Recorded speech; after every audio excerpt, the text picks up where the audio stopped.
بسم اللہ الرحمن الرحیم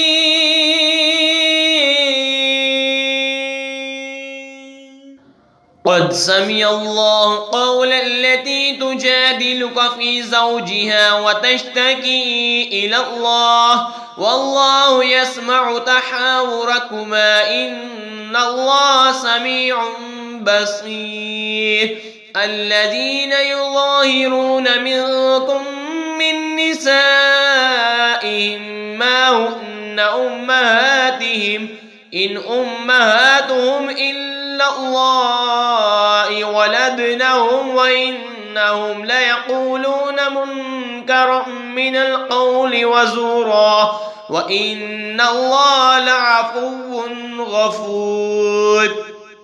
بے شک اللہ نے سنی اس کی بات جو تم سے اپنے شوہر کے معاملہ میں بحث کرتی ہے اور اللہ سے شکایت کرتی ہے اور اللہ تم دونوں کی گفتگو سن رہا ہے۔ بے شک اللہ سنتا و دیکھتا ہے۔ وہ جو تم میں سے اپنی بیویوں کو اپنی ماں کی جگہ کہہ بیٹھتے ہیں نہ وہ ان کی مائیں ہیں، ان کی مائیں تو وہی ہیں جن سے وہ پیدا ہیں، اور وہ بے شک بری اور نری جھوٹ بات کہتے ہیں، اور بے شک اللہ ضرور معاف کرنے والا اور بخشنے والا ہے۔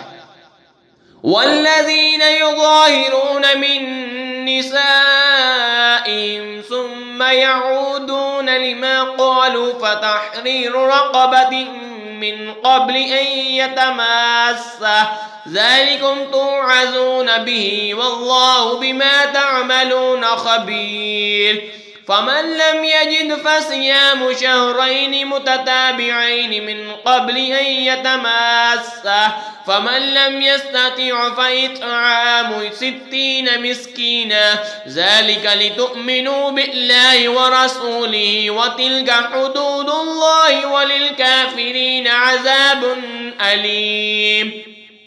اور وہ جو اپنی بیویوں کو اپنی ماں کی جگہ کہیں پھر وہی کرنا چاہیں جس پر اتنی بڑی بات کہہ چکے تو ان پر لازم ہے ایک غلام آزاد کرنا قبل اس کے کہ ایک دوسرے کو ہاتھ لگائیں۔